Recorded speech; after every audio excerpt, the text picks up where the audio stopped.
being Honorable President of India, straight away we are trying to consolidate the questions which we have been receiving since day before yesterday. And Balwinder Singh sir, if you permit, straight away we will go to the interactive session so that the members' anxiety can be answered by you one by one. So here is one of the first question which the members are having in their mind is, Institute has issued an advisory on treatment of various items of cost in the lights of COVID-19, right? What is the objective of such advisory? Can you please elucidate in lucid terms, respected President, sir, please?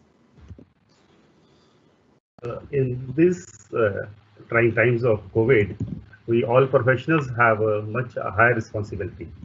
We have to ensure that the business return to smooth functioning once the situation starts to normal, and Institute intend to support, provide necessary guidance to their stakeholders, whatever this are. So it's our responsibility as an institute to see the issues involved. We need to address those. The issue has come that how the items of the cost will be treated in the cost statements to ensure that these are true and fair, specifically the cost incurred during this lockdown period. That has to be noted in monetary terms and have to be reported. There is a urgent need to understand the treatment of such cost in the cost statements, whether such cost will be absorbed as a product cost, whether these will form part of the cost statements. In some organizations, there will be significant restarting cost also. This advisory provides a clear understanding of the treatment of such cost, that too within the ambit of the existing cost accounting standards and cost audit and record rules. The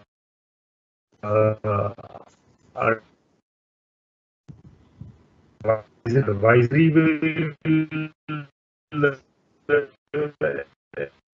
ensure correct treatment of a corporate. These objectives, the Cost Accounting Standard Board, led by C. Neeraj Joshi, Chairman of the Board, has issued the advisory, treatment of various items of cost, on treatment of various elements of cost, in compilation of cost records, connection to cost audit report, specifically for the year 1920. I'm saying specifically for the year 1920. There may be a separate advisory for 2021 also. We could see the impact coming in the current period also. We are and why we are there. The present advisory is applicable for the period ended March 2020. I'm further happy to inform that the International Federation of Accountants and also CAPA, on Confederation of Asian and Pacific Accountants, have already given a good recognition to our advisory, and they have placed it prominently in their websites and have circulated among other member countries. Over to you, sir. Yes, sir. Thank you very much, Balwinder Singh, sir. And can you just explain a little further what aspects are covered under the advisory and how it supports the endeavors of cost accountants in practice, and also the industry which are dealing with the cost statements, sir? Sir, the advisory primarily is in two parts. The first part talks of a treatment of items of cost in respect of this COVID-19. The second part of the advisory is the presentation, the disclosures of the various items like the quantity reporting and their cost, how to report those in CRA3. The advisory includes certain important aspects like whether the present costs are abnormal or not, and accordingly decision will be taken. If I say the abnormal costs are excluded from the cost statement, these are non-cost items. This advisory recognizes the COVID-19 effects as abnormal in nature and accordingly have to be excluded in the cost statements. Automatically, this will go to the reconciliation statement. The next important point covered in the advisory is about the computation of normal capacity, which my colleague, the chairman of the board, may be discussing these deliberations. We have seen there is a loss of capacity due to this lockdown situation. some way there is partial lockdown, partial shutdown, or some in case of essential services, and in other cases there is a whole shutdown. What, how this capacity will be recomputed is also part of that advisory, which will be covered in detail maybe in the subsequent session by the chairman of the board. Situation of a fixed cost, these have to be absorbed in normal capacity automatically, these will undergo change.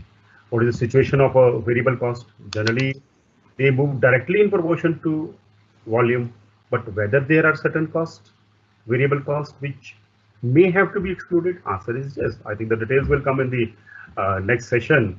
You can learn in detail.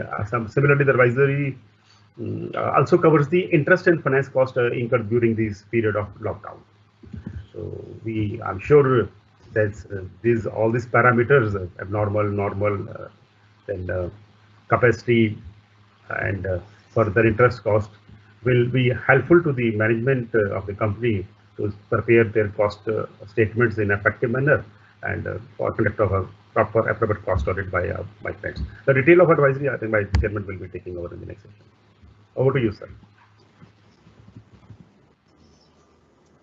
Thank you very much, sir. The next question goes like this. The cost audit for companies whose financial year ended on 31st December 2019 is due.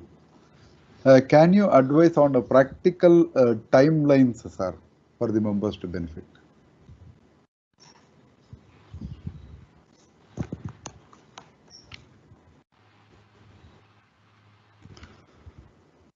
Yes, sir, Balwinder, sir. Yes, sir. Sir, some of the companies follow the calendar year, that is January, December, and recently, that is the 31st December 2019 is already over. As per the government rules and regulations, so the due date of filing the cost audit report is 180 days from the close of the financial years. Accordingly, for those companies whose financial years has already ended on 31st December 19, counting 180 days, this cost audit report is required to be submitted within 28th June, that is the next month. We have received a number of requests from our members that due to lockdown, the companies whose financial year was December, they are finding it difficult to finalize their financial statement. They are finding it difficult to finalize their cost statements, and cost audit has not commenced. We have discussed this matter with the cost audit branch and Ministry of Corporate Affairs in the couple of last weeks. Whereas we were following up this matter for a specific relaxation, the Ministry of Corporate Affairs came out with a circular in April, that is probably April 21, yeah. April 21, government came in with a circular, which is in respect of holding of annual general meeting by such companies whose financial year ended in December. Now, such companies have been permitted to go for their annual general meeting by 30th September 2020. Now, as discussed with the concerned in the ministry, they said no specific relaxation is required for filing of the cost audit reports in such cases. There is an existing rule, that is cost records and audit rule. If I go to the rule number 666, that rule was amended in the year 2018, December 2018. That rule talked that in case the company has got an extension for holding annual general meeting, which is extension is under section 96(1) of the Companies Act, those companies can file their CRA4 within the resultant extended period for filing the financial statement. It means if the companies have taken the extension for holding AGM, the resultant period of filing the cost audit report will automatically get extended with the same date. Accordingly, reading the two things, that is the extension which came on 21st of April, that AGM can be held by September, that is already extension given to AGM. And since we have already the standing rule in our cost records and audit rule, which says if the AGM is extended, the automatically this cost audit report filing has to be extended. So this relaxation has to be construed liberally from the notifications of both, and accordingly the cost audit reports for the companies who have already closed their financial years, December 19, can file their reports within 30th September 2020. No issue will be there. It will be well within time. Over to you, sir. Thank you very much, Balwinder Singh sir. You are referring to that lockdown, right? Now, post lockdown, the board of directors need to look into the business continuity plans. Now, what issues you feel will be important for consideration by the board? Can you please elucidate, sir? Yes, sir. Yes, sir. Recently, some of my friends have seen that a document was released by the Management Accounting Committee led by CM Ashwin Dalwadi, wherein our stalwarts, past presidents and experts in the domain have quoted that preparation of document. For those who have not come across it, the document is a board reporting framework that is post-COVID-19 corporate governance perspective. This document has been released about 10 days back, and the concept of that paper and the document is that post-COVID, business will require new corporate governance perspective, and board reporting framework will have to be re-engineered accordingly and appropriately. Now, what is the need of our post-COVID? Post-COVID, the companies need to assess losses related to various parameters. We split that losses in the various important parameters. The companies need to operate differently. The companies need to effectively manage this crisis. Company need to rethink about the strategies, need to revise the business models. Now, this document which I just referred to is a suggested internal document for the management and the board to assess and review the losses related to COVID-19 and retune their strategies for the future. If I talk certain more among for this document, it has two formats, suggested formats. One is specifically for the manufacturing entities, and one is for service companies, specifically in the ITES domain. The focus of this document and the format is to capture the historical data, please see the future perspective, how to handle the projections, operational, financial. What are the important, the question specifically which you asked, what are the important parameter which we have to see in future? The first one, if I discuss that we need to rebuild stakeholder value. We have seen that there is a loss in market capitalization in a number of companies. We've seen that loss of the value of inventory is there. We need to plan for the short-term, long-term revival. There can be a decision for reduced dividend, some more. Another major area can be the supply chain. Further can be divided in inbound supply chain or the outbound. We need to see the effect on raw material cost post-COVID, how the logistics will change. If I talk of the supply chain outbound, there is bound to be increase in the manpower requirement because of social distancing, touchless delivery, and accordingly maybe increasing the packaging cost also. We need to look into that and retune our strategies.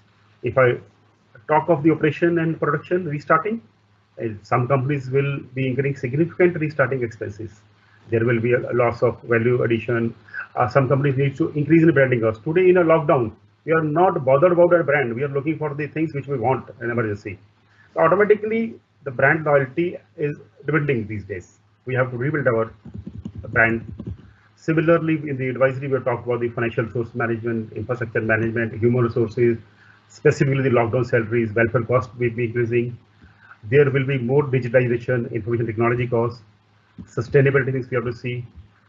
Accordingly, I feel that the management, the board should take the opportunity, use our document and review the situation, discuss the lessons learned, historical data, and see what will be the future implications, short term, long term. We have circulated this document to the corporates, the government, the regulator, and global domain experts also.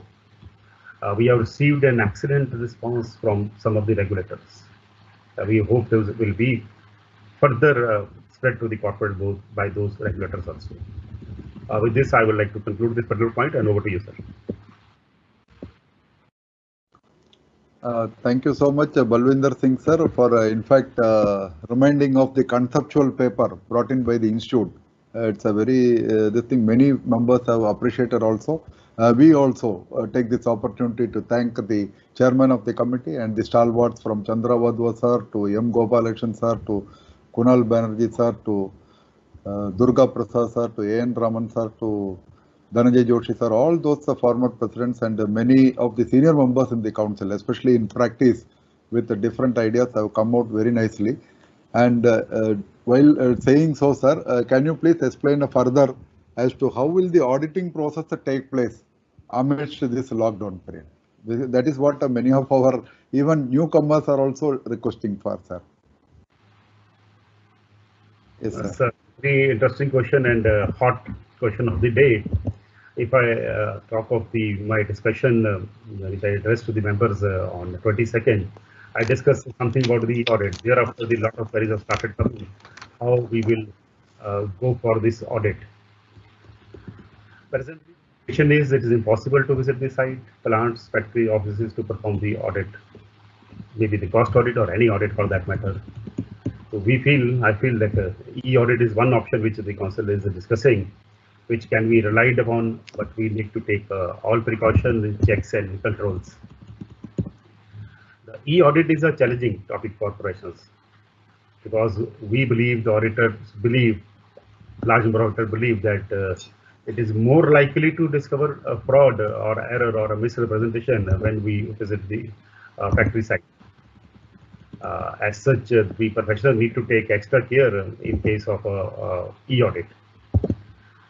Whereas our responsibility and the obligation remain the same to comply with the standards.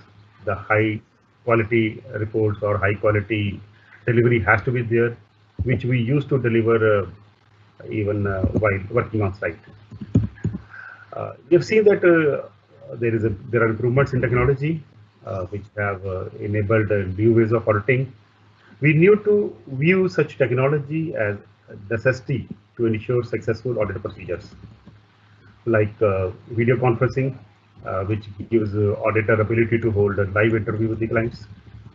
This VC platforms enable auditor to share documents on screen also, which can be viewed simultaneously with others in the conference who are offsite.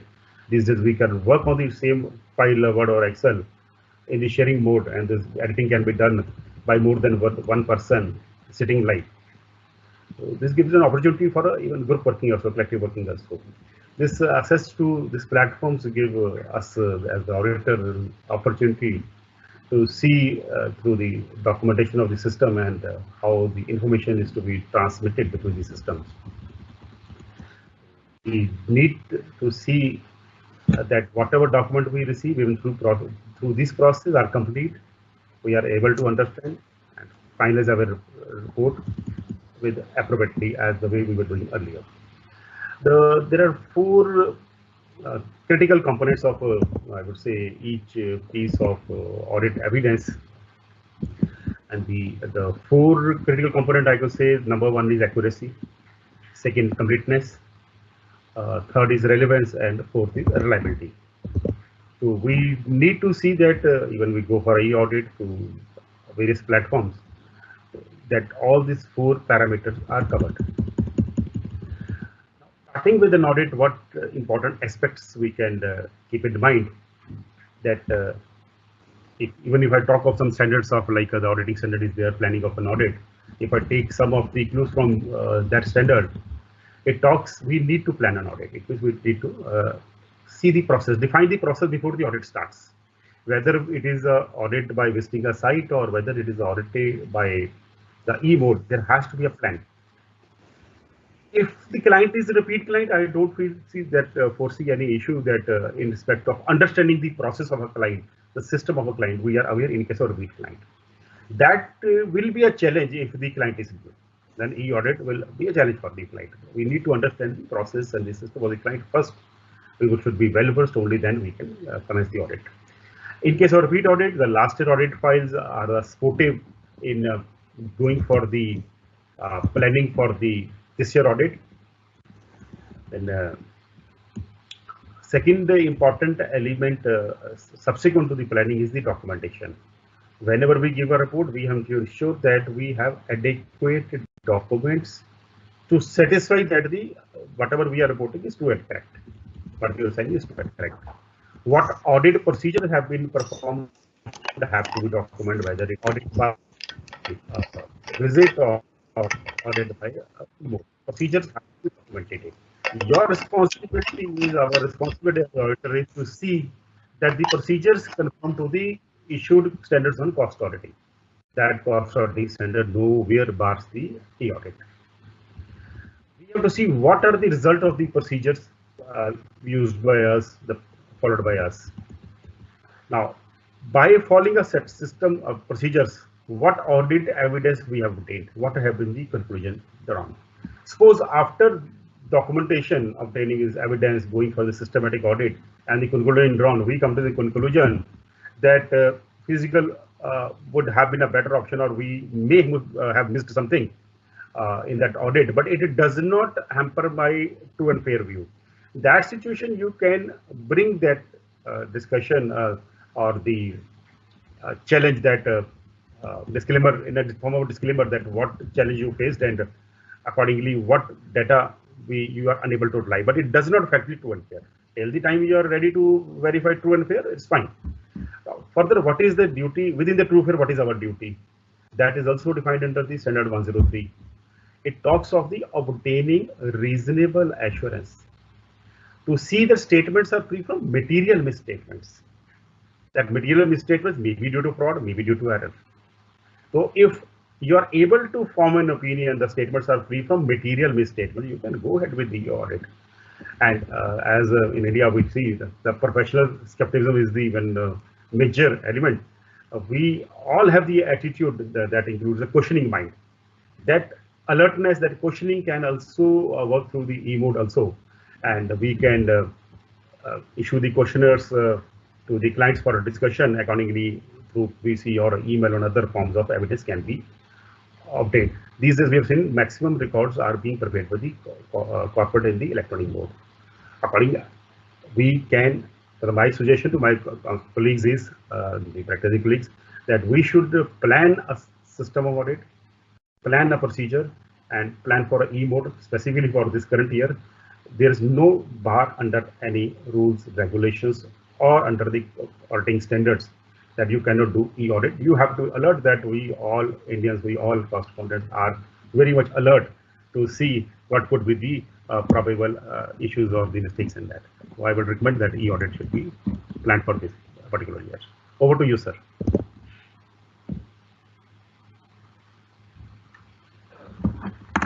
You have to unmute, sir. Unmute yourself. So thank you very much, Balwinder Singh, sir. In fact, this particular question, when you have explained very nicely about the e-audit also, I remember CMA, VR, Kedia sir, Kothari sir, and the important seniors who have suggested to guide the future to come, so that you and the knowledgeable persons put together, bring some guideline on e-audit, like that they were suggesting. Just I am just telling you about their. Sir, I'll intervene here. I think Cost or Accounting Standard Board under CMA Neeraj Joshi ji already is planning a full document also. We may come out with a formal document, maybe Cost Accounting Standard Board and Cost Auditing Standard Board together. Over to you again, sir. Thank you. Thank you very much, Balwinder Singh, for immediate positive response. So nice of you. And I remember DC Bajaj sir, Rakesh Singh sir, BB Goel sir, and Chandra Wadhwa sir telling on the other day about grooming the youngsters.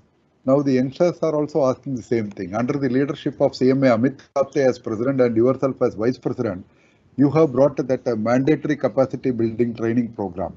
And I am very happy that the chairman PD committee, Vijender Sharma, is also very much on that. Now, can you elucidate, Balwinder Singh sir, what is mandatory capacity building training program for the new members in practice, which is launched by the institute, and especially at this time of lockdown? I understand that the present program which you have made us to work to come forward is also reaching the new members, where they can listen from you on this aspect also. That is MCPT, sir, please.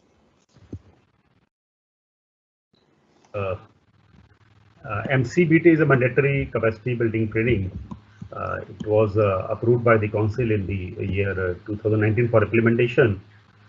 It is specifically for the new CUP holders, whosoever obtains a CUP during 19 and onward, 2019 onward, is required to, he or she is required to undergo the 6 days mandatory training within 6 months of obtaining the COP. Can be done earlier also before obtaining. Within 6 months of COP, it is mandatory.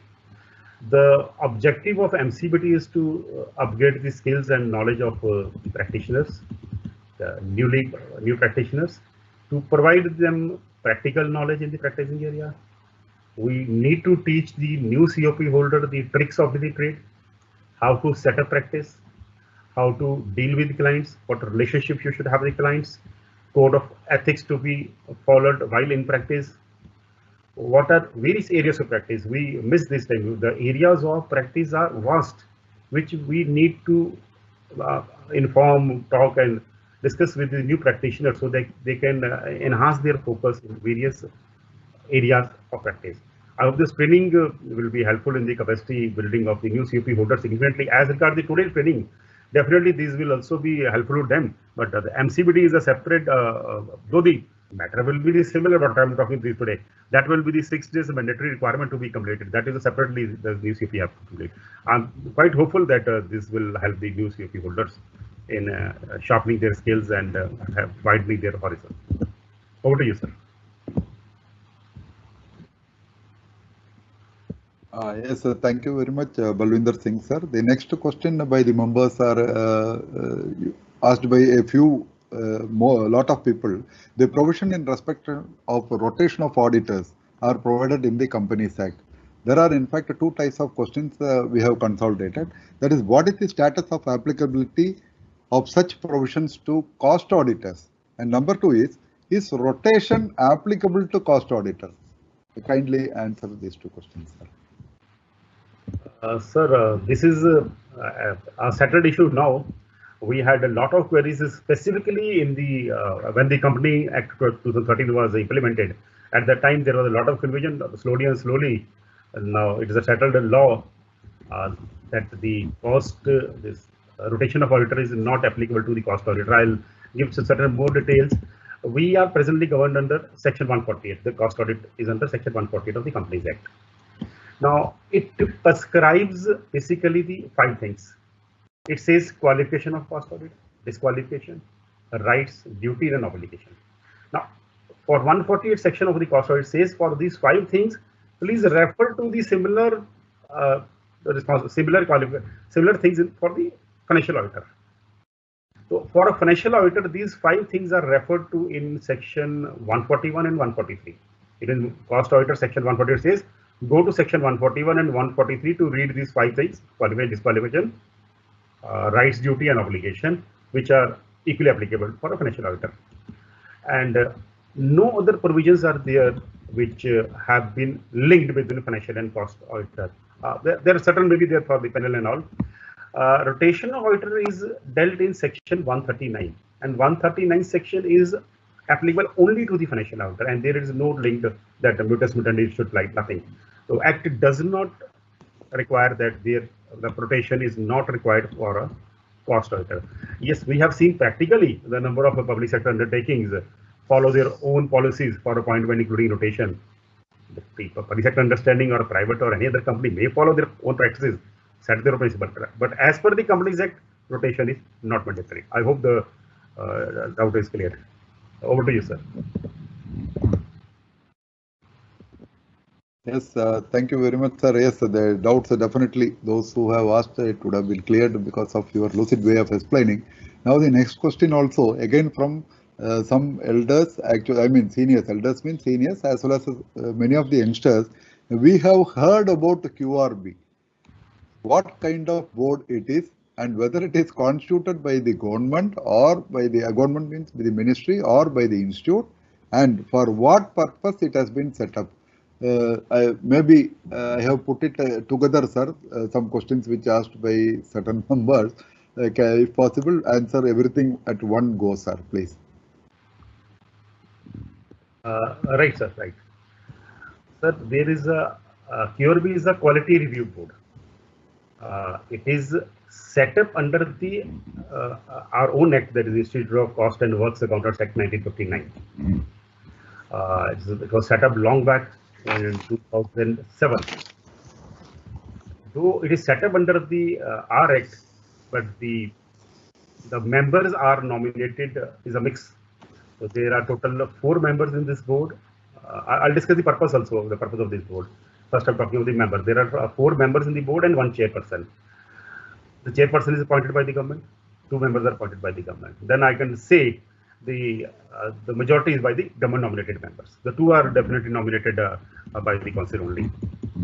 So accordingly, it's set up under the institute, but the majority members from the government.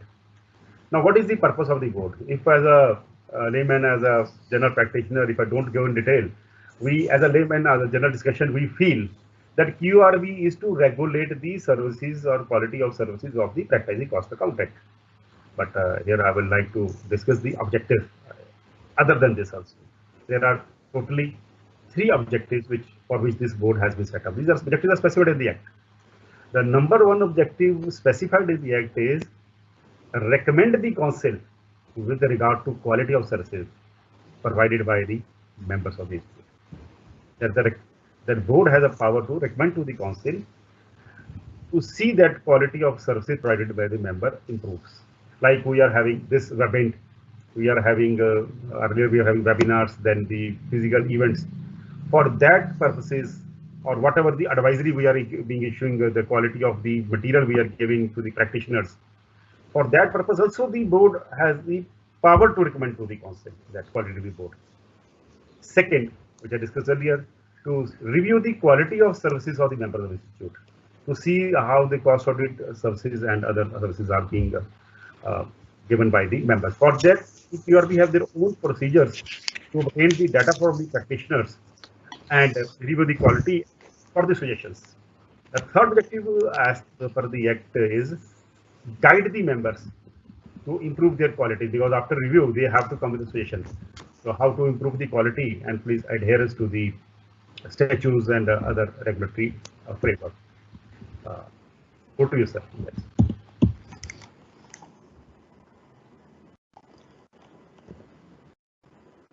Yes, sir. Thank you very much. The next question is very important, and many of the members, of course, a list of members have requested on this. That is, some show cause notice is issued to the companies for non-filing or late filing. Can you tell us the provisions to deal with such a show cause notice? It will be very helpful, sir. Yes, it's an extremely important question. Practically, a large number of practicing cost accountants have faced this situation in the last 3 to 4 years specifically. Whether it is a non-filing of a cost audit report, whether it is a late filing of a cost audit report, the provisions of the Act provides for penalty and prosecution. When I talk of the prosecution also, that is criminal in nature at present. The government is planning to convert the criminal nature provisions of the Companies Act to bring it to the civil in nature. That will come in the due course. But at present, or maybe since years together, these are criminal in nature, and accordingly, for the present default, we need to follow the current procedure only. The procedure which is being followed by most of the practitioners, or maybe the companies, I would say, we need to see when I'm talking of a late filing or a non-filing, the default is of a company. Under the Companies Act 2013, all such penalty prosecution are on a company, not on a cost accountant or a cost auditor. It is a responsibility of the company to upload the report, file the report in time and all. So in such case, the present procedure being followed by the corporate, generally they are referring to the legal department and they are going to the routine procedure of the criminal, that is going to the court of law. Now going to the court of law is a cumbersome procedure. You have to spend a large number of, you know the time it is taken by the present legal system in India. The same way these cases will be very time consuming and inconvenient. Now, since this notice have started in the last few years, we have looked for the alternate mechanism. There is an alternate mechanism provided in the Companies Act itself, which provides of a shorter, rather than going to the legal process of the court of law, the return mechanism. That mechanism is called compounding mechanism. Compounding is a settlement. Now, if you have to do settlement, you have to go to the Ministry of Corporate Affairs. We have the Office of Regional Director. You need to file your application with the Office of Regional Director. That too online itself. In the online, their form is GNL1. You need to file online application with the Regional Director to compound an offence, settlement of the offence. In that situation, you need not go to the legal system of the court. These provisions are, those who want to refer to the specific section, you can read the section 441 of the Companies Act in that regard. These are the regional director proceedings are summary proceedings. Hearing is there, but very short things are very fast. The things are done. The second is it is a in this compounding mechanism there is a compounding fees is levied. Penalty is not levied. The moment I saw penalty, it is penal in nature. Compounding fees is a fee, not a penalty. We have to note it. There are various advantages if we go for this procedure. Number one, personal appearance of the person in default in a corporate is required in the court of law, whereas such personal appearance is not required if we go for the compounding. Harassment is lesser for the officer, company's officer in default. Further, after you go through this process of compounding, there will be no further prosecution. These are summary proceeding, less time consuming as compared to the courts. It is further provided under these provisions that the compounding fees cannot be more than the penalty which would have been levied under the court of law, cannot be more than the maximum penalty. How it helps that paying a compounding fee, then a penalty. Because in case of penal or penalty, their provisions for disqualification of directors are also there in the statute, which may hamper it. But before going for this compounding provisions, you have to ensure the two important things. The first and the foremost is that compounding is to make the default good, meaning thereby if it is a late filing, no problem. If it is a non-filing, first you have to file, then go, make the default good and then go for compounding. The second point you have to take care is that compounding can be allowed only for the first time, only the first default. It means if you go for compounding once, and within a few months you again plan for going for compounding for this similar case of the same company. So it may not be possible. There has to be gap of 3 years. There are two things you have to take in mind. So my suggestion to the practicing cost accountant is that advise your clients that compounding should be the preferred option. It will be bring lesser hassles to you. A very simple process. And those cost accountants working in the corporate, if such situation has come to you, such notices are there, you can plan under compounding. Now, another question can be there, sir, that, sir, the case is already going in the court. What to do now? This compounding mechanism can be still used. Even if the case is pending before the court, you can file a parallel application for a compounding, get the compounding done, and then after giving the order, your court case will be closed. I would recommend the practicing and the other cost accountants to advise the clients or their employers to go for the simplified processes. Over to you, sir.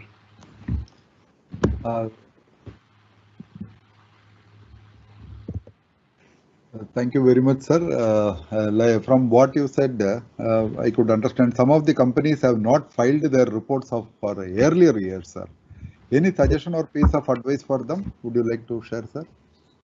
Yes, sir. Earlier year, we have an excellent plan by the government and an excellent advice for that. We have that.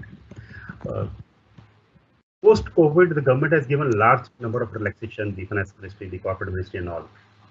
Now, while giving a relaxation to the corporate for COVID purposes, the scope has been expanded large by the Ministry of Corporate Affairs by bringing one new scheme, Companies Law Fresh Start Scheme 2020. Though the target was to see the COVID delay, but they have covered all things. This scheme gives a one-time opportunity to corporates to complete their pending compliances by filing all the whatever pending documents are there. They can file with the MCA portal irrespective of their due dates. Now, being in this scheme is from 1st April to 30th September of this year, 2020, after 1st April only. This scheme, if we make use of it, will reduce the compliance burden, pending burden, even the financial burden of the companies and LLPs will reduce, because scheme is applicable both to companies and LLP. The name of the scheme is different for LLP. In this regard, I would like to bring to the notice of the members in practice and the industry that we have seen strict compliances of Section 148 by the cost audit branch, like I discussed just about the compounding procedure also, only because there is a strict compliance 148, the cases are being there in the court of law. We have seen prosecution in the last few years. So accordingly, there's a very good opportunity for those who have still not filed. So I would stress that the cost content can use this scheme for filing the pending cost audit report also. Now, whether it is applicable only to cost audit report, answer is no. You can file the form CRA2 for appointment as a cost auditor under this scheme at a normal fees of 600 or 500 based on the size of the company. Similarly, you can file form CRA4 of any earlier year during this period at a normal fees. It is number one, you will save the additional fees. Further, you will save the hassles of the penalty and the prosecution, which I discussed in the previous question also. Now, another question can be, sir, what is the status of the cost audit reports pending for the previous act, Companies Act 1956, that I have not filed the report of 2012 or 13, which was under the Company Act 56. Sir, I'll bring your attention, even I discussed some of these points in my member discussion on 22nd also, that the scheme brings form CRA4, audit report, CRA2 appointment within ambit, and also the old forms, form 23C, 23B, cost accounting appointment, acceptance, and form I and form A of the old compliance report, all old cost audit report. All old reports under the Companies Act 56 can also be filed under this scheme, because all those forms of 56 were continued under the Companies Act 2013. Yes, sir. Moreover, you can go to the website, download a list. There's a list of almost 78 items, 78 forms which can be filed under this scheme. I would advise my professional friends should support the industry, inform them that all pending compliances of cost audit specifically can be done now under this scheme without much hassles. Over to you, sir. Thank you very much, sir. You have informed that there is extension or relaxation in filing, right, sir? Whether it is for filing only or conduct of board meetings also, that is what our members would like to know, sir. Right, sir. It's interlinked to the previous reply. Sir, normally we have seen the cost audit report filing dates being extended in the last about 3 years for different reasons. Sometimes the new taxonomy or various other reasons. If I look for the extension, I'm talking specifically for the cost audit only. If I discuss specifically for the year 2017, the cost audit report which was required to be filed, I'm talking of the April to March companies. The cost audit report which was required to be filed in 180 days by 27 September, it was extended to December 17. In 2017, the date was extended to December 17. In 2018, also the date of filing was extended to 2018. But note it, those dates were extended for filing only of CRA4, not for conducting the audit or the discussion of the report or approval of the cost audit. However, in 2019 also we have seen the extension. The cost audit reports of the 2019 March, which were required to be filed by September 19, got extended to February 2020. Now, in this case, in 2019 case, this was a very good order by the ministry that the cost audit report could be filed by February 2020 in respect of 2019. And that extension was not only for filing, that extension was for total process starting from the finalization of the cost statement till the submission of the report by the cost auditor. It means in case of 2019, the statements could have been approved by the board after any date, after September also, October, November, December, or maybe January, February 2020. Accordingly, if I link this with the previous notification which I discussed, this is a fresh start scheme. The fresh start scheme, which is applicable for this 6 months, which is applicable for about 78 forms to be filed, which includes the forms of cost audit also, cost auditor appointment also, you have to ensure that it is a extension in filing only. But I've given you detail in case of 2017 and 18. You have to see that these reports were approved in time. In case of 2019, you need to see that the cost audit reports were approved in time by February. I hope it will be this discussion will be useful to the practicing member. Over to you, sir. Thank you very much, Balwinder Singh sir, and you would have interacted well with our Devendra Kumar sir, who is also amidst us. And can you tell any other suggestive areas of practice where the practitioner's attention is missing, so that it will be a guidance for the newcomers also, sir, please? Yes, sir. At informal platforms, a number of times this point has been discussed amongst us and even in the youngsters and other cost content, that we need to frame certain specific procedure to train our members, our newly qualified members, to even in the sometime before also I discussed that even in case of a new practitioner, we need to teach them how to set up the practice and what are the areas. The areas of practice are vast. We need to bring a formal discussion on that. There is definitely one document also published by the PD committee under Vijendra Sharma ji, areas of practicing cost. On that also you can able to. I'll just give attention to the one major area. Presently, the successful practitioner is a multidisciplinary practice. We are all in that, all in a multidisciplinary practice, which includes the cost audit, includes internal audit. We were recognized under the Companies Act, GST. We are the auditor there. Starting from the registration, we are doing the things, and lot more things are being done by us, like the general financial matters, the costing and the management areas. Is the routine practice or the multidisciplinary practice we are all dealing with. The company law is one major area where attention of cost accountant is missing. This also in the council also last 2-3 years we have deliberated maybe at informal levels in the council last 2 years. So as a cost accountant, we have not included, large number of cost accountants have not included company law as major area. Today, almost all the forms to be filed with the Ministry of Corporate Affairs can be authenticated, can be signed by a cost accountant in practice. Almost all forms can be signed. There are exception only, maybe one annual return is there. Otherwise, almost all forms are to be can be filed by cost accountant. We need to expand our horizons toward that also. Starting from the incorporation of a company till continuous working the filings, the cost accountant can focus in this area. Like just now I discussed the Fresh Start scheme, that in addition to the cost audit report, the scheme allows various other documents to be filed under the Companies Act, in addition to the cost audit matters also.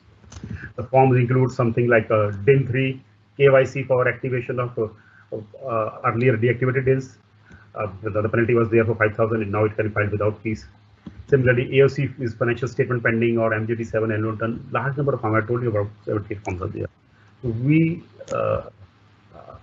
need to look into that list, which forms we can file under the Companies Act and LLPs, both under the company laws Fresh Start scheme and also the LLP scheme, LLP settlement scheme. So I hope cost accountants' attention to this area. One way will enhance the compliances by corporate, other way it will be a major part in your corporate practice, in practice in your office. Over to you, sir. Yes, sir. Thank you very much. And some of the questions which are pouring in and which we have received is some 3, 4, 5 questions is related to chairman of CASB, our Neeraj Joshi, sir. Rather, I will reserve that question for him, sir, because they wanted to ask to you, but rather I would prefer to listen from our chairman, because he is also very much amidst us, who will be delivering his session. So skipping those 3, 4, 5 questions, sir. What services a cost auditor cannot provide to audit clients? Some members have asked about that. Cannot provide it to audit clients. Interesting question. So the question is important. The brilliant person has asked. Reason being, while doing the audit, we have to be careful and aware of the certain provisions. These provisions. Such provisions are there in the Companies Act.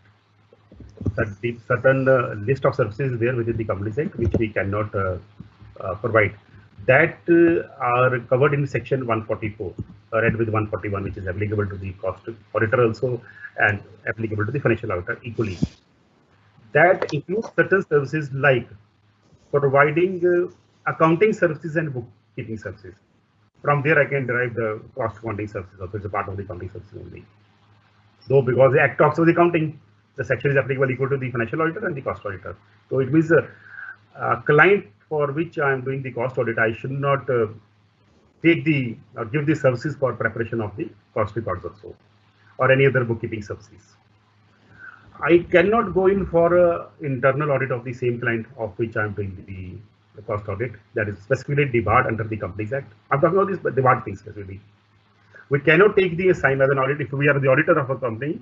We cannot take design and implementation assignments, maybe the financial system or the costing system or the management systems. There are certain other services which they talk, actual services cannot be provided. Some of the banking, investment banking, and outsourced services of financial in nature, or certain HR outsourced services related to the finance and costing and the management cannot be provided. Be careful. I will recommend my practicing colleague to read 144. Though it talks of only these 7-8 things which I have informed. Be careful that we comply with section 144 of the Companies Act. Over to you, sir. Yes, sir. Some of the important questions which youngsters who have right now come to the practice and they are very much involved in the GST audit. Their question is, can cost auditor be GST auditor of the same company? Some of the seniors have also asked same doubt. Please, sir. So this matter came to the council, I think, more than 1 year back, when the GST audit had to be practically started. The matter came to the council. It is well settled that the audit assignment is an independent. You are in an independent position. Right now, just now, you asked me the question about what other services you cannot do. You cannot do anything which undermines your independence. Now, as a cost auditor, it is an independent. You are independent in the services what are you providing. You are independent cost auditor. In the case of a GST also, it is the audit. It's a statutory audit. Both are statutory thing. Under the statute, it is a cost audit. Under the statute, there is a GST audit. Accordingly, going for a GST in addition to the cost audit of the same company, I think the query is only for the same company. If the same company you are a cost auditor and the same company you are GST auditor, is possible. Because in both assignments will not undermine your independence. Both are the statutory audit. You can go for it, sir. Yes, my friends can go for cost audit and GST, same company. Over to you. Thank you very much, sir. And similar type of questions are coming. In fact, in detail, we will have to deliberate on this also later on also, sir. That is, can practicing cost accountants respond to the tender for professional work? That is one type of question. And some more detailed question is asked by experienced practicing members like Poonam Shah Madam from the Western region, from Southern region also, some from Eastern region. But initially, please let us know, sir, whether the practicing cost accountant can respond for tender for professional work. Please, Balwinder, sir. Normally, I get a question in regard to this, or that at some of the even complaints came a few months back, or maybe the last year, that in the institute website we host certain times we host tender, and tenders are asking for the financial fees to be quoted. Some people, some members also approach me, sir, why you are hosting such tender asking for a fee which is banned, whereas we cannot apply for a tender. Now, before giving the formal answer, I'm just sharing certain queries also coming to us that even that type of things are happening. Meaning that even at the institute level, there have been certain tenders which have been hosted, asking for the financial figure. Now let us talk specific about the law. There was a decision by the council which was finally gazetted by came to the Gazette of India also. It was in 2017 when we came out with the decision, which was finally gazetted and notified in the Government of India Gazette. That Government of India Gazette talks that member in practice cannot respond to tenders in the services of audit. Which audit? Now, the decision or the law says, law means the law of the institute that's notified, that the services which are exclusively reserved for cost accountant by statute. In that cases, there cannot be a financial tender. Meaning thereby, if it is a cost audit, now cost audit can be done only by a cost accountant. So according to the 2017 Gazette of India rule, uh, there cannot be any tender for cost audit. It means if there is a tender, I cannot stop the company. That notification is happening for a cost accountant. If the company is coming out with a tender, asking the cost accountant to offer their fees or inform their fees or give their fees in the response, the cost accountants are debarred to respond to the tenders for a services exclusive for cost accountant, that is the cost audit itself. Now, can the tender be there in case of other services? Yes, if I talk about GST audit, now in case of a GST audit, the cost accountants are also authorized to conduct GST audit. My other professional colleagues are also allowed to go for GST audit. So now, in case of a GST audit where more than one professional is allowed to go for audit, if some tender comes for the where we need to, where my practicing member has need to submit based on the financial fees, he has to go the financial fee. Yes, he or she is allowed because that service is not exclusively reserved for a cost accountant. In that cases, we can respond to the tenders. Similarly, in case of internal audit, cost accountant authorized for internal audit under Companies Act, but my fellow professionals also are also allowed. So accordingly, for internal audit, GST audit, when more than one professionals can do such audits, the tenders are possible, financial tenders are possible. But in case of a cost audit, we should not respond to the tenders. Now, is there any other way where how we'll get the audit or how we'll apply to the audit? I've seen the practice in the large number of corporates. I'm saying a large number, 100% is corporates are not aware of this provision. I would suggest recommend my friends, so whenever the opportunity comes, you should inform the corporates about this provision that they should not float the tenders in the cost. Whenever the institute comes to know, we try to do it for that, subject to certain exception which we may have missed. That restriction of responding to a tender is not there on a cost accountant if the tender specifies the minimum fees for a tender. Now, there is a catch. It means if the tender says cost audit, that you can quote the financial figure, but it should not be less than particular specified amount given in the tender. If the tender is giving the base level figure, that you can quote the figure, this one or above it, then you can respond to the tender. There is one that notification, Gazette notification allows you to respond to a tender where the minimum fees is prescribed. In that case, you can go for that same fees or above fees as per your fees in the field. And second exception I've already discussed with you, that wherever more than one auditor is possible, that is a GST internal audit, that is possible. I hope this will be helpful, my practicing friends, to further even reduce this practice of tender wherever it is going on. Please inform the clients or the corporate in general. Over to you, sir. Thank you very much, Balwinder Singh, sir. And there are some sub type of questions on this particular major question also, that will, if time permits, will come later, or in some other program we can come. Now, series of questions are there for the UDIN, sir, Unique Document Identification. But before that, one suggestion has come based upon your deliberation. Recently, you have come with some efforts and initiative under MSME. So M. Gopalakrishnan sir has given a message right now to requesting the Honorable President to declare, if possible, like earlier days, to start help desk by the practicing cost accountants in respective area to help this MSME sector, because post COVID-19 they need a lot of support from a professional institute like us. Can you give any assurance or encouragement in forming help desk by the chapters, regions, or respect? Government also will be very happy. We would like to listen from the President's mouth. Absolutely, yes. We are always with that support to the industry and the government. Open to that, but the season I will discuss with all of you, my council colleagues, and we will announce formally this. We'll announce formally. Very soon we'll do. Thank you very much, sir. A lot of initiatives you are announcing during this period. Even during lockdown, you have initiated this webinar interactive session. So the questions on UDIN. This comes from the majority of the members, including seniors. But certain things we have compiled, sir. Step by step, I will just ask you. What is a UDIN and what is the objective? Can you just elucidate in a few simple words, sir? Yes, sir.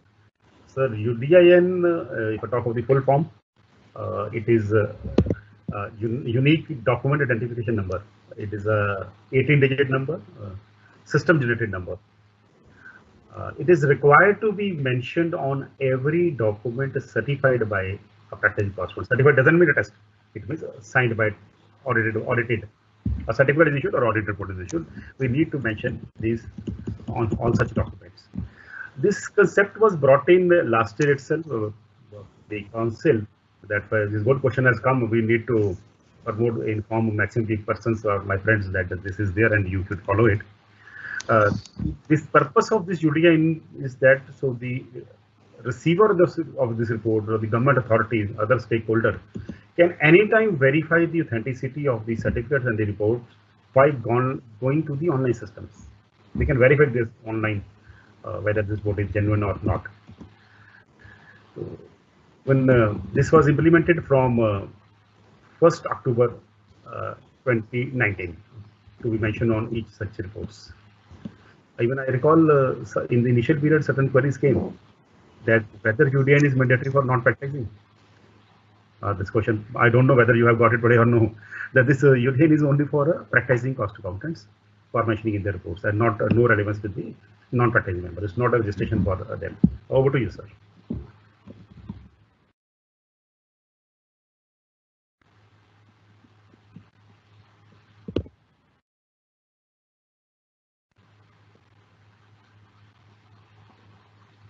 You need to unmute, sir. Yes, sir. So the next question which our friends would like to know is who will generate this unique document identification for the assignment carried out by the cost accountant firm, whether by the firm or by the cost accountant? That is their question, sir. Yeah, this is a very common query which is coming to the institute. What happens if the report is being signed under the name of the firm, whether it is the firm who will take UDIN or it is the individual. So I have to inform my all colleagues in practice that UDIN system created by us is a person-based, practicing cost accountant based. In case the documents are signed by a partner, it is the same partner who is signing document who has to obtain UDIN under his own login. There is no login of a practicing firm for UDIN. For UDIN, partners individual logins there. They need to go for their own logins individual. Over to you, sir. Yes, sir. Whether there are any specific time limits, that is what they want to know for generation of this UDIN. Yes, sir. The timelines are there. Generally, if I'm handing over a report to a client, if I'm writing in my cost audit report, place of signing Delhi and the date is X. So if I'm handing over that report same day to the client, so I'm supposed to mention that on it. Still, there may be certain situations where signing is on a different date and handing over is on a different date. Looking at those conveniences and maybe some situations which we may not be able to foresee, the institution has formally allowed as per our rules that the UDIN can be generated within 15 days of signing the document. It means you can sign a document today, report today. Within next 15 days, you have to obtain UDIN and mention on those same documents within 15 days. Here, there is a very important point which is noted that last year the UDIN was implemented from 1st October. Now, what was the relevance of the 1st October? The cost audit report for the March clients, it is March 19, was supposed to be filed by 180 days, handed over to the company within 180 days, that is 27 September. This UDI approval was done by the institute only in the September end. And at that time, we looked at the convenience that we should not disturb only few cost auditors who are at the far end of the year. And we declared that it should be implemented only for the reports issued on or after 1st October. Now, it has a relevance for the current year audit. In some cases, we have seen the reports are submitted to the corporate by 27th of September and uploaded within 30 days by the corporate, that is 27th of October. A lot of corporates consider this 27th October as the cutoff date and they go for the filing therein. Sometimes the signing is done here and there, maybe they're not bothering about the signing sometimes. This time you have to ensure that if the report is signed within 180 days by 27th September, make sure the UDN is approved within 15 days. Upper limit is 15 days of that. 27 September signing is maybe if you are signing on 20 September within 15 days. Well, ensure that within 50 days of signing of the report or document you have to obtain it. Be careful in this current year cost audits. Over to you, sir. Yes, sir. Thank you very much. And the next question is very, very important, especially after the initiative taken by CMA Neeraj Joshi, CMA Dr. Ashish Tatte, CMA Vijayendra Sharma, including yourself and some of the council members. That is a training for the practical training for the student fraternity, increasing it from 6 months to 15 months. Now the question have come from many of the practicing members that whether UDIN is mandatory for signing of student forms, that is T1 to T5 or whatever this thing they are supposed to do. And first of all, members are congratulating you for bringing the initiative of this practical training enhancement, and they are now linking it with UDIN. Anything to do with that, sir? Kindly explain for the practicing members with the UDIN to benefit, please. Yes, sir. Sir, when we brought the concept of this increase the training from 6 months to 15 months, we also deliberated about a further robust mechanism in getting the documents. If we're talking of the document going to the outsider, we should also see that the documents coming to us are also in the same authentic mode. Accordingly, it has been decided that whatever T1, that is the joining of training of a student, or a T5 completion of a training by a student, that form T1 and T5 will mention the UDIN to be generated by the employer, that is the practicing cost accountant. I cannot force the corporate, that UDIN is only for practicing cost accountant. Practicing cost accountant issuing T1, T5. These both forms are only for practicing. Have to ensure that UDIN is mentioned on that. And if you want the written clarification on it, you need to go to the website of UDIN at our institute website. The UDIN link is there. There is a total list of 29 documents, wherein UDIN mentioning is mandatory. Within that list, second last item of that list in the UDIN at the website of our institute, you will find that written T1 and T5. We need to mention UDIN. I would advise the practicing member to start implementing it. Over to you. Thank you very much, Balwinder sir, on that. And some of the members are right now giving some personal messages also to me, that if we can bring a small guidance, just one sheet of paper on UDIN, so that some of the new I will share with you after the program, sir. So some certain points there. And we are very thankful that Balwinder sir, just to share with you that Uttam Kumar Shah, Suresh Babu, Sri Datta, Shankar Chaudhary, Karthikeyan, Shankar Raman, everybody with respect like sir, madam, wherever it is. I am just reading all our CMAs. Kishore Bhatia sir, Pradeep Kumar Pillai sir, Sripada sir, the chairman of Bangalore chapter of Cost Accountant. Then Venkatraman, L. Venkatraman sir, Naresh Kumar, Kunjit Jain, N. Krishnan, Roshan Jha, Santosh Sharma, Ashok Rao, Ramachandran, Chandrahas, Kali Shankar, Dr. B.M. Pai, Anuradha Madam, Rahul, S.K. Sahu, B. Chandrakar, Tarak Nath. Why I am reading all these names, I will tell you, sir. Rama Rao, sir, Sandeep Kumar Agarwal, A. Srinivas Rao, R.K. Sharma, Nagarjuna, V. Srinivasan, sir, Surendra, Prashant Oja, like that list is going on. And some of the questions which they have asked, in fact, what I feel, certain things you have covered, certain things we will come back to them once again, sir, when time permits. And certain questions are related to other speakers' session. For example, Neeraj Joshi or Raju sir, Narasimha Murthy. Some of the questions, A.N. Raman sir will be the best person to satisfy with their suggestions also. Of course, Amit Anand Apte, another leading practicing cost accountant, he will be with us. He can also. The questions are in different this thing. Some are related to the banking committee also. So I will come back to that, sir. Again, consolidating some of the questions based upon your deliberation and what they would like to know through your mouth, care of Devendra Kumar, sir, the advisor coach. The next question which we would like to present before you is, we have professional ethics in the ICWA Act 1949. Any important advice you would like to share or some suggestion for the younger generation practicing members, or for in general for all the practicing members? Any important advice or suggestions you have to give, sir? Suggestion, why I am telling, for seniors it is suggestion, youngsters it can be like advice, sir. Please, sir. In my career of this last 23 year plus, I have seen that professional ethics is a topic for which the seminars or sessions have not been conducted by our institute. Though in the statute book we have the ethics, and our colleagues are also following the ethics. That significantly these are being followed. Maybe there's some areas which we are not aware, maybe possible.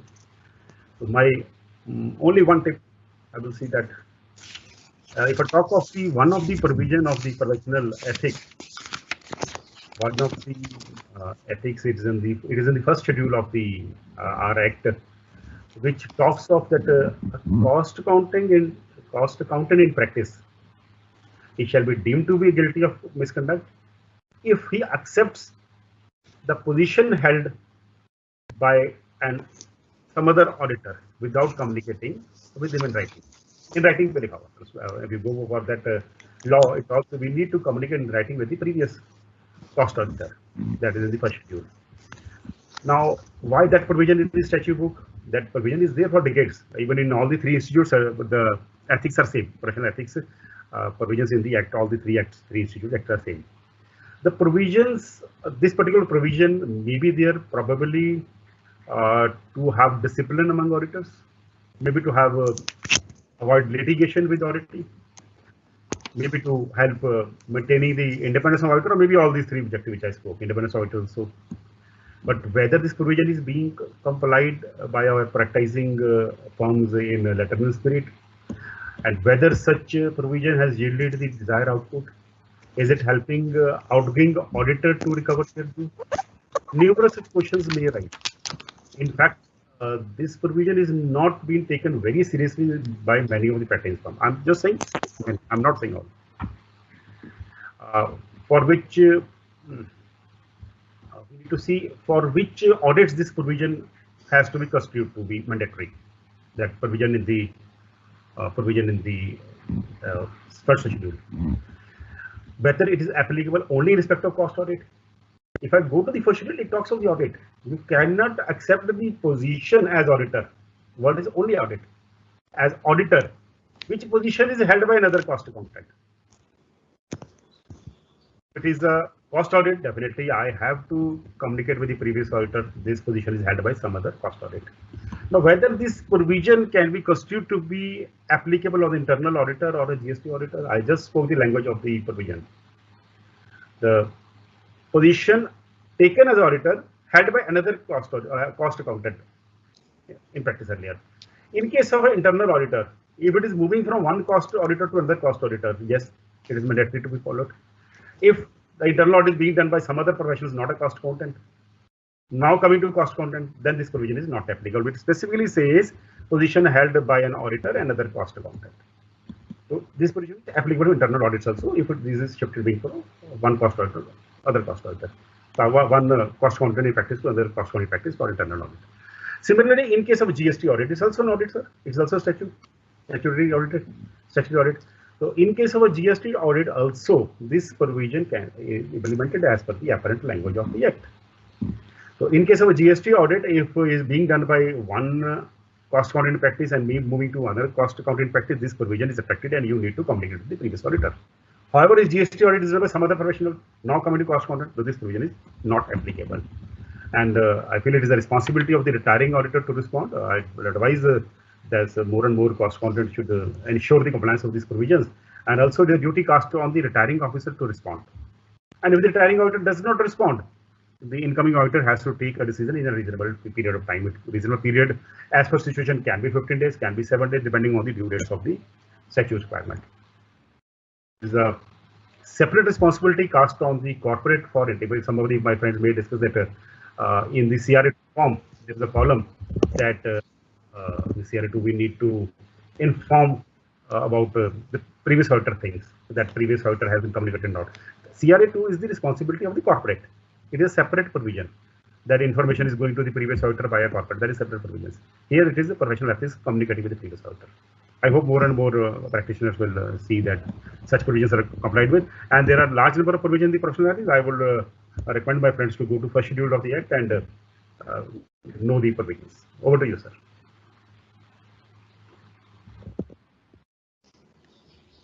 Thank you very much, Balwinder Singh, sir. In fact, initially in your clarification regarding non-filing and late filing, you have covered that section 148 also, which was in fact requested by our Devendra Kumar, sir, to be shared for the knowledge of the members. The questions, I think you have already covered. What are the penal consequences of non-filing or late filing? Cost audit report of non-compliance with reference to section 48. I think you have already covered, sir. So I will go to the next question. That is there any obligation on part of the cost auditor to report offense of fraud being or has been committed in the company by its officers or employees? I repeat, sir, is there any obligation on the part of the cost auditor to report offense of fraud being or has been committed by its officers or employees, that is by the companies? This thing, can you please let us know, sir? Yes, again, this is one of the topic which we have lesser deliberated in our events at the chapter of the regions. There are certain provisions relating to the identification of fraud or coming to know during the course of our audit. If we come to know that there is certain fraud by the company or its officer or by employees, 3 points are referred to in the Companies Act. Whether we have to be silent or inform the government or the corporate. Whatever provision, I'll just inform you, these are the provisions which are applicable equally to the 3 professionals. The same section applies to all the 3 professionals. So we have to be very careful. If some fraud is noticed, we need to communicate. There is Rule 13 consequent to 143 section of the Companies Act, which says if an auditor comes to know or sufficient reason comes to know or has a sufficient reason to believe there is likely a fraud, committed fraud by officer or employee, he will report in the whatever the manner is prescribed in the rules. I'll just in a minute or so I'll inform that in short the manner also. There are 2 divisions. It means the fraud where expected amount involved is 1 crore or above, there is a separate system given, and fraud where expected amount can be up to 1 crore, there is a separate system given in the rules framed under the Companies Act. They say if it is more than 1 crore expected fraud, suspected fraud only, I cannot as a cost auditor or the auditor can say fraud has happened. It is a suspected fraud, I would say. The final information has to go to the central government only, the Ministry of Corporate Affairs. But before reporting to the Ministry of Corporate Affairs about that fraud, I need to discuss with the board, maybe whether I'm wrong or whether their comments are there. Let us see. Auditor, after coming to know of the suspected fraud, he within, as per the rules, I'm talking as per the rules only, he need to inform within 2 days that this is the matter come to my notice. He has to inform the audit committee, or where audit committee is not there in some companies, straightway to board, that please respond in 45 days. It means within 2 days of coming to the knowledge, he will inform the board or the audit committee where audit committee is in existence. Within 45 days, the board or the committee needs to respond. And in case they don't respond, the cases respond or don't respond. Suppose the company gives the response, then it is a duty cast upon the auditor, the cost auditor, or maybe the other auditors also, that within 15 days of the receipt of the reply, the cost auditor will add own comments and send the report to the central government if he stands by his opinion of the suspected fraud. And in case the company does not avail the opportunity of 45 days, the company remains silent, doesn't reply to the cost auditor, whatever is asked for details, then the cost auditor is required by the Act to inform the central government, that is the Ministry of Corporate Affairs, to the Secretary MCA, that this matter has come to me, I have given the opportunity, they have not given, these are the facts, and these are suspected frauds. Expected value if it is above 1 crore. And if the expected value of fraud is up to 1 crore, expected, I'm still saying expected value, then again the time limit given to a cost auditor and other auditor is only 2 days. Within 2 days, he needs to report the matter to the management, the board. What is the expected fraud, what is description, what is involved, and such a discussion need to be taken care by the board while framing their board report, that is the annual report. Whether they will plan that, whether it is a matter which it needs to be brought to the notice of shareholder. If such matter is there, they will give the details of such expected fraud details in the annual report. And what happens if the cost auditor fails to report? So to see that we don't remain silent, we means the cost accountant and other auditors, if we should not remain silent of information to the fraud, the Act gives a very serious penalties. It says not less than 1 lakh fine, and upper limit of fine is 25 lakh. So this is one of the provisions which we have not deliberated much in our sessions in the regions or the chapters or other facts. Over to you, sir.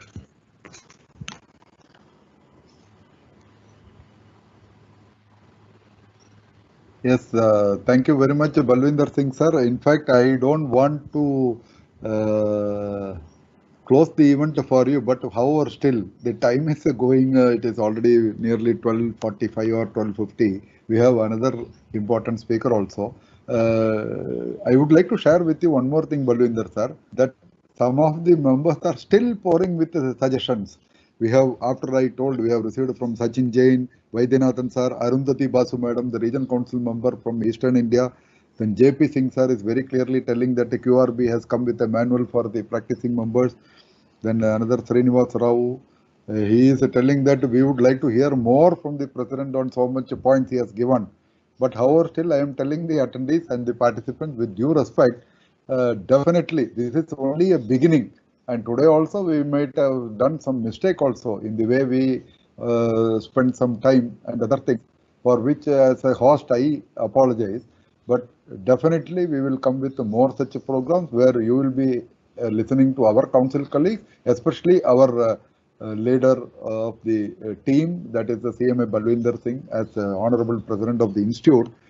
And some suggestions, in fact, Parvati madam, she has given a very good suggestion. And some of the members have given some certain suggestions, which I will definitely compile and bring it to the knowledge of the President.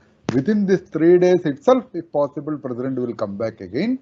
Or definitely we will have another program with exclusive with our chairman of the board, the technical cell or strategy group, and the President, everyone together. This is only a beginning. I am just sharing with you. So not to conclude with the question on fraud, rather let us end the President's address with the good thing. So I would request the Honorable President to give his closing remarks, especially amidst this lockdown, COVID-19, the tension the members are having, the students are having, our fraternity is having. Any good message or a comfortable message which you would like to add? And with that, we can go for the closing remarks. Then later on, it will be joined by our Honorable Chairman CASB, Neeraj Joshi sir, to continue. So please understand the dearest members and students who are participating. And there are some attendees of Balwinder Singh sir who have come as anonymous, but still their suggestions are worth it for the profession. It is good for our in the days to come. Definitely we will, we assure you that we will compile everything and reach it to the panelists. In the days to come also, they will answer to all your queries. Over to Balwinder sir for your closing remarks. Please, sir. Yes, sir. It has been an excellent series of questions you have put it before me, and I could see the number of queries coming to you, because the session was originally planned till 12:15 and we have reached to 12:50. It was planned to pass on to Neeraj Joshi ji half of session 1 hour up to 12:15 and thereafter. I could see the love and affection, or maybe the need of such responses is still there to reply to all my professional friends. I assure you all that whatever more queries are there, which is with the respected Padmanabhan ji, he can fix another session, maybe in these days, or as per convenient, will come back to you. And definitely all your queries will be responded. We'll try, if within these 3 days I can give a slot, get a slot within the schedule only. Looking forward for much interaction, such interactions in the future also. All the best for